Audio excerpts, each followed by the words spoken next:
Hey, buddy, eyes up here. What's going on, movie fans? My name is Michael Weer. I love talking about movies, and today we're going to do something a little bit different for this channel, and that is give you guys a spoiler review for Superman. Now, before I go any further, I did do a non-spoiler review for this movie already, so if you want my non-spoiler thoughts, the Superman review with no spoilers has been on my channel for a couple of days now, and I would welcome you to check that out, especially if you haven't seen the movie yet. I am going to get into some of the biggest spoilers of this movie in this review, so if you don't want spoilers, again, the non-spoiler reviews on my channel. I appreciate you clicking into this video, but don't let me be the guy who spoils it for you guys. I would highly recommend you check out my non-spoiler review. But if you've already seen the movie, or at the end of the day, if you absolutely don't care and you want my spoilery thoughts on Superman, well, that's what I'm doing here today. And like I said at the beginning of this video, it's not something I typically do because I feel like I usually give the majority of my thoughts in my full movie reviews that are non-spoilers, but there's just so much packed into this film that I feel like I have to give you guys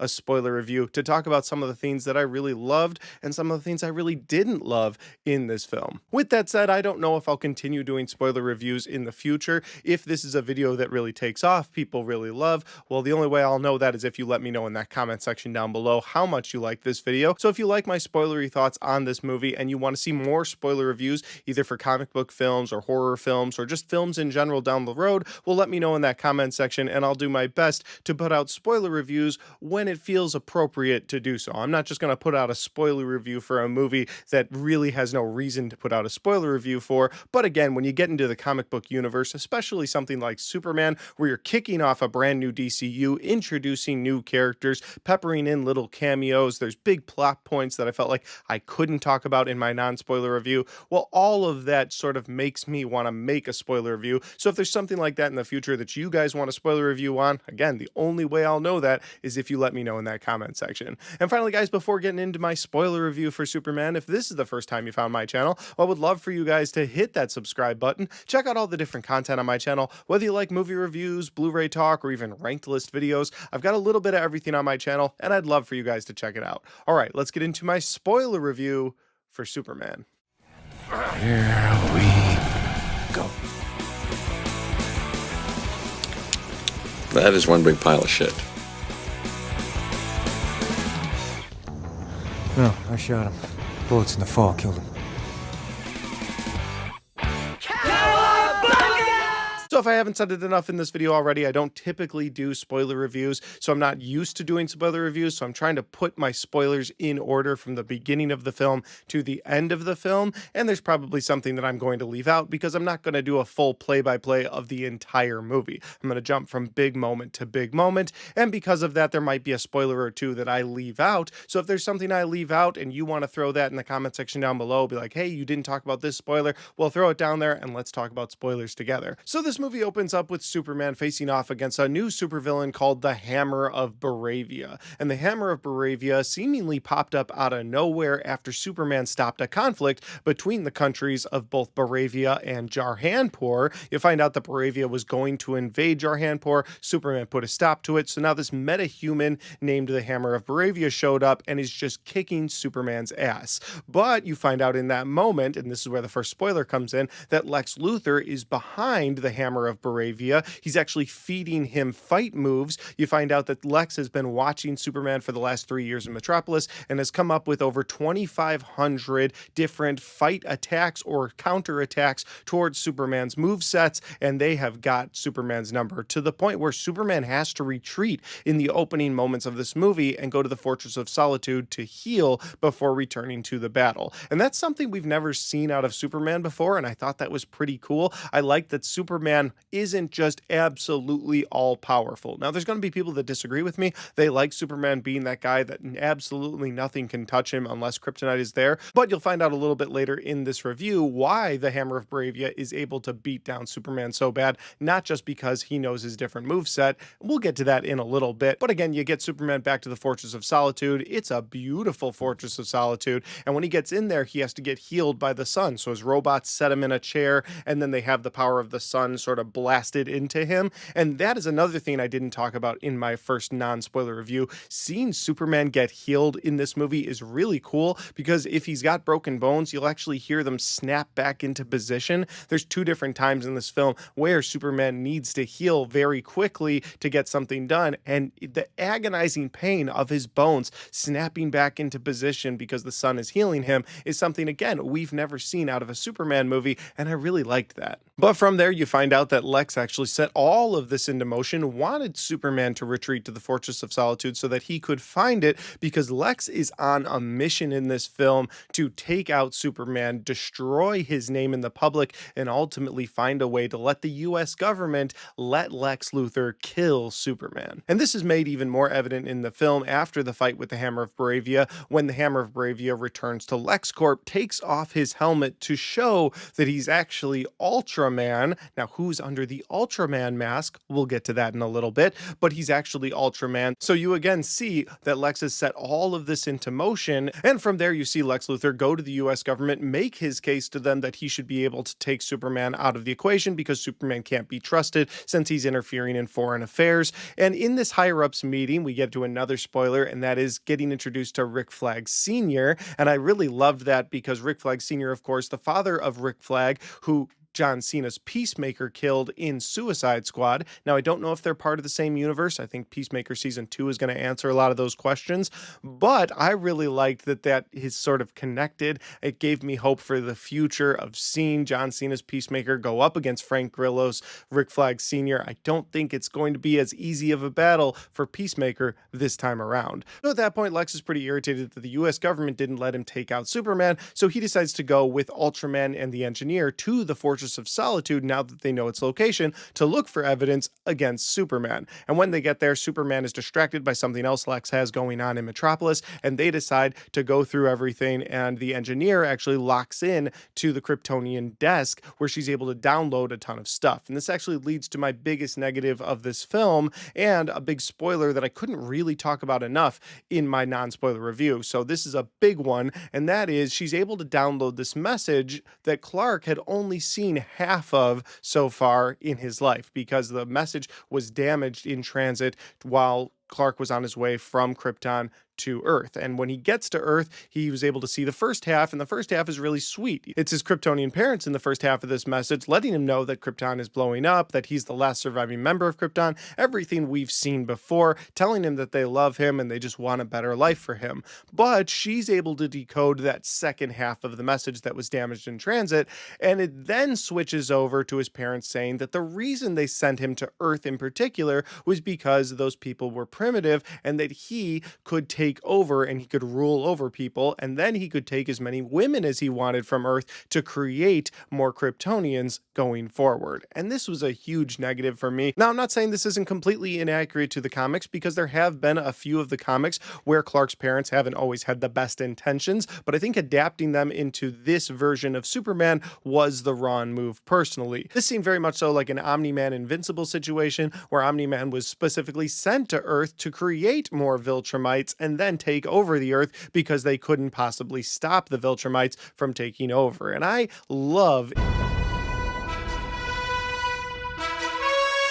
absolutely do. It is a fantastic show. Say that again?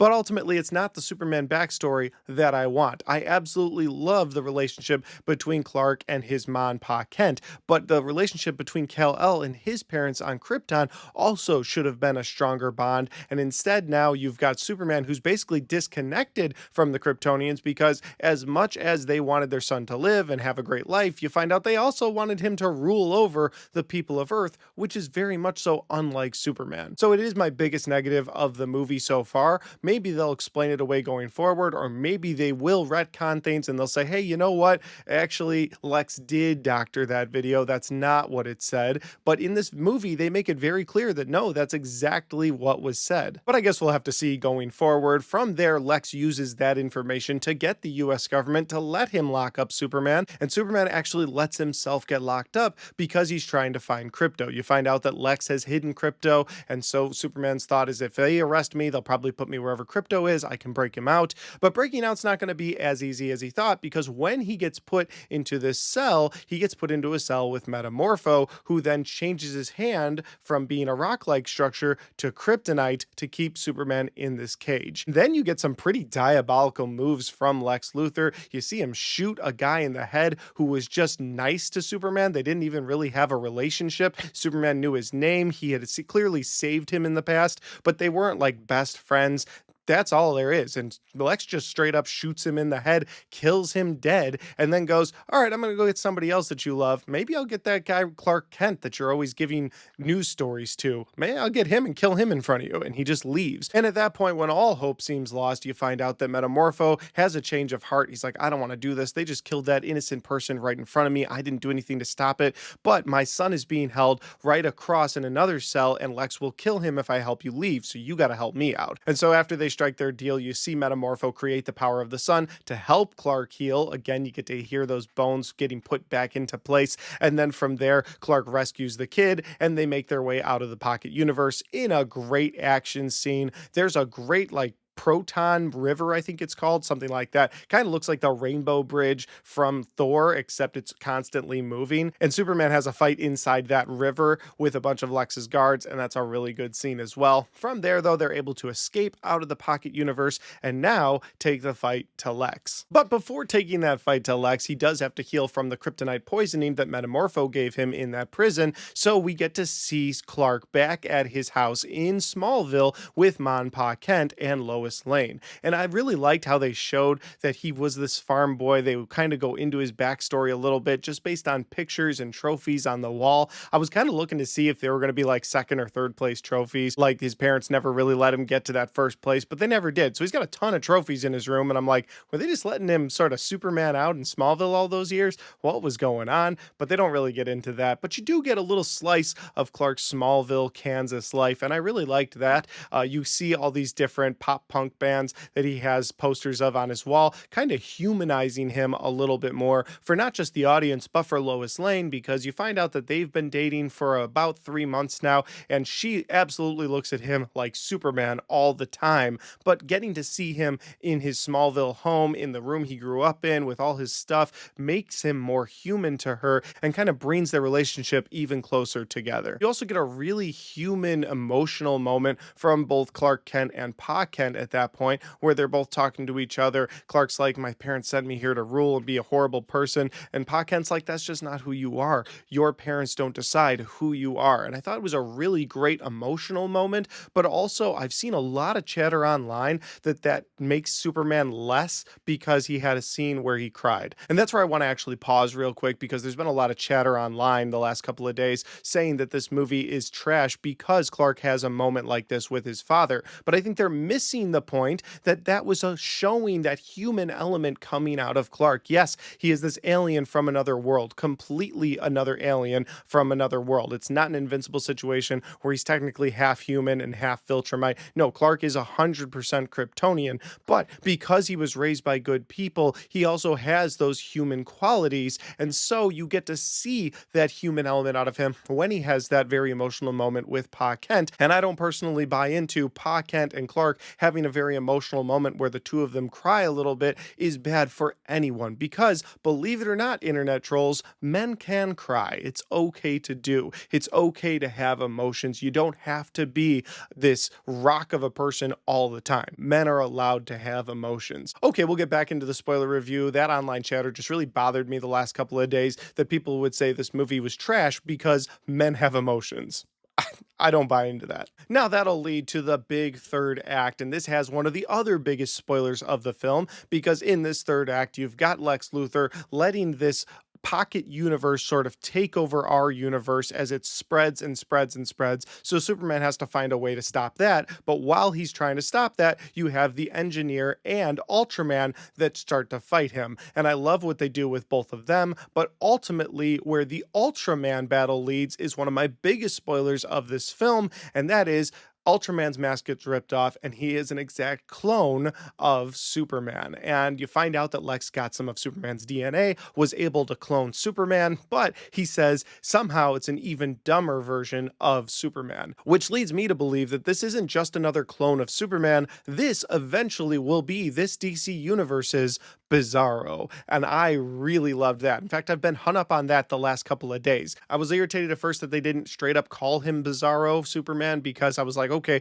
now online everything's going to be split. People are going to say, well, they never called him Bizarro. But then you have people that are on my side saying, yeah, but Lex called him an even dumber version of Superman. He has the same powers of Superman. He looks identical to him. So eventually this will be Bizarro in this universe, especially with what happens to Ultraman, because as they're fighting and this pocket universe is spreading, there's a big black hole that starts to form. And so at one point when Superman is being pinned down by this clone Superman, he sees this bus that's floating into the void, and he quickly takes this clone of Superman, or Bizarro Superman, throws him into this bus, and the bus gets sucked into this void. And so now you've got this clone of Superman still alive in this black hole, who could come back in the future with a vengeance towards either Lex or Superman and become the Bizarro Superman of this universe going forward. And that got me all hyped up for the future. And then the last bit of plot detail that I'll throw in here is that behind the scenes, both Jimmy Olsen and Lois Lane have been working with people that are close to Lex, and they're able to get a bunch of his dirty secrets and reveal those to the public in an article, which ultimately will send Lex Luthor to jail,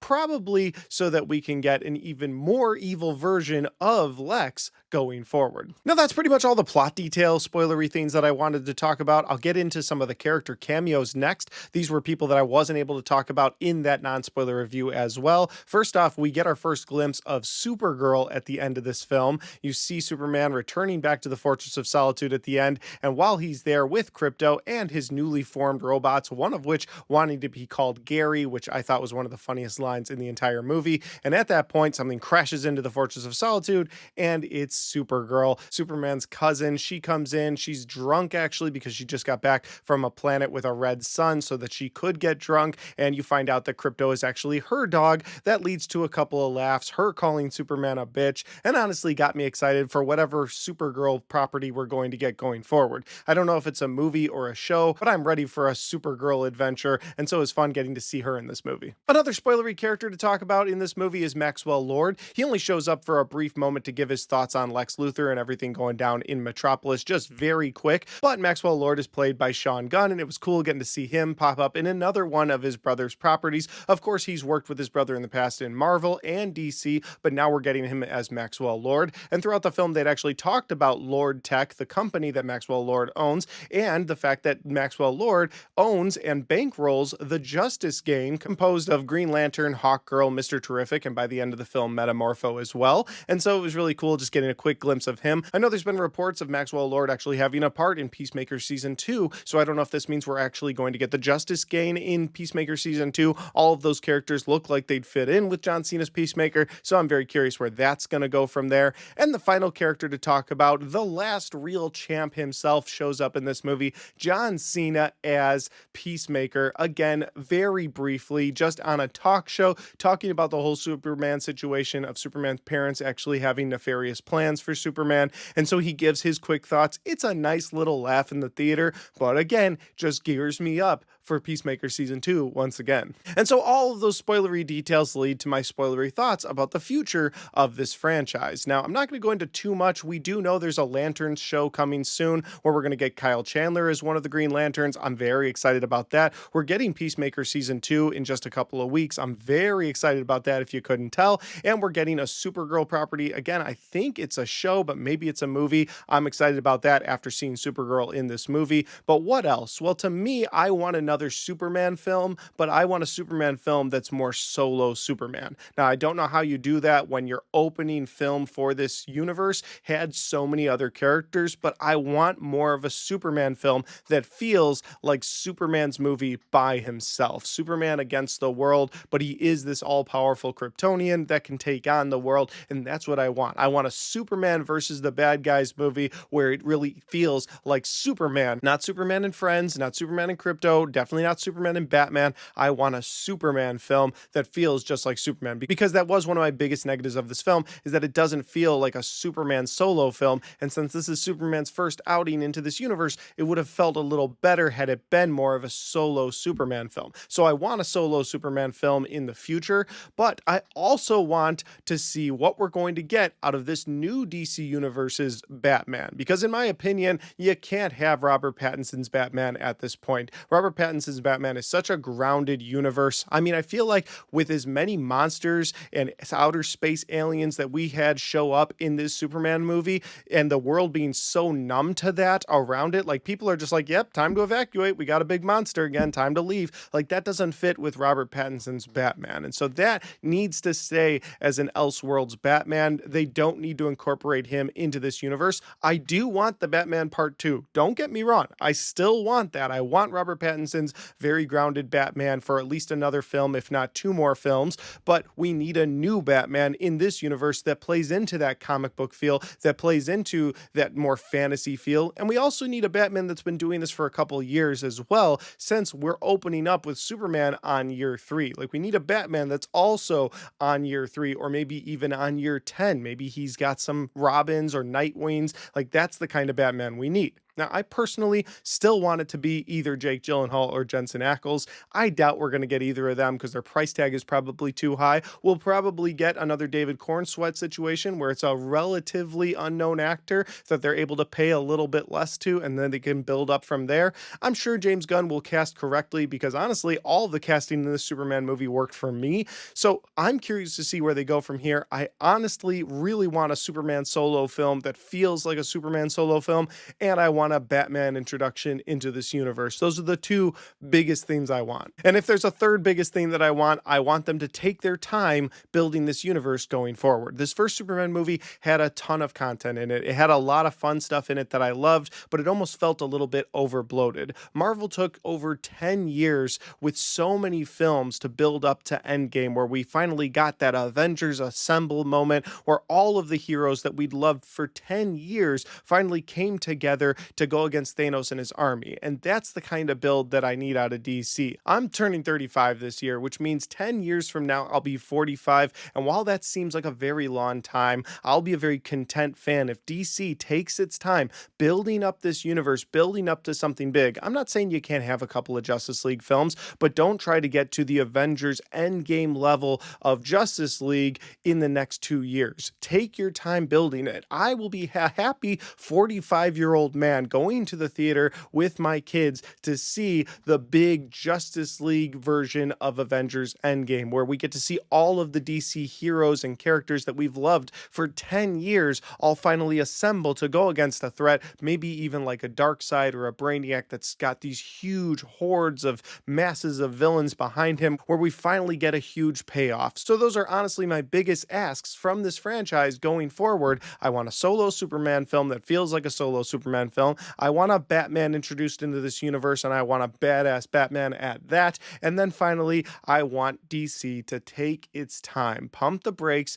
and give us quality content while building to a threat that could be 10 years down the road. But with all that said, if they decide to do an Avengers Endgame level threat in the next 3 years, I think it'll be rushed, but I'll still be seated on opening day. Guys, I had a great time watching Superman, so much so, in fact, that I actually went a second time yesterday, took my son with this time. He had such a blast seeing Superman. I want to see more into this universe going forward, and thankfully, we don't have to wait very long to see more into this universe, because in just a couple of weeks, towards the end of August, we are getting Peacemaker Season 2, and I'm very excited about that. And guys, those are all my spoilery thoughts on Superman. Have you guys had a chance to see this film? I hope so, if you've watched my spoilery thoughts on this film. If you have, and I left out any spoilers, well, throw those in the comment section down below. Maybe I didn't talk about Superman saving that little squirrel enough. That was a really nice moment, by the way. Again, just added to Superman thinking that all life is precious and that he shouldn't take the life of anyone. I think it's a great way to portray Superman. But as always, guys, those are just my opinions, because that's my spoiler review for Superman. Have you guys had a chance to see this film yet? I hope you have,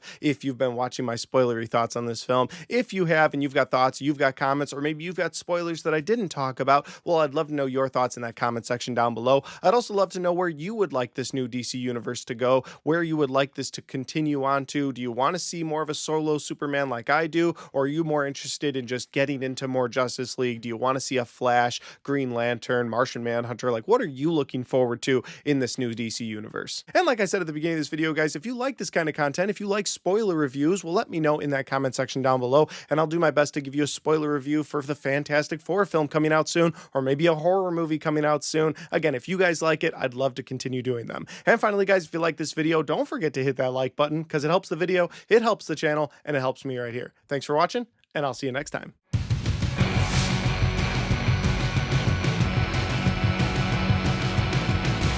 All right, guys, we got to the end of my spoiler review for Superman. I hope you guys enjoyed it. I had a really fun time putting together my spoilery thoughts. It's not really something I've done very many times on this channel before. I did it right at the beginning of this channel, but those videos kind of fell off. I think I even turned those videos to private because I was like, I don't want anybody to see those. Those are the early days. But I am excited to see the potential of doing spoiler reviews down the road. But in the meantime, if you want to check out any of the other content on my channel, well, I've got all of my best and worst of 2025 right there. And I've got all of my 2025 movie reviews right there.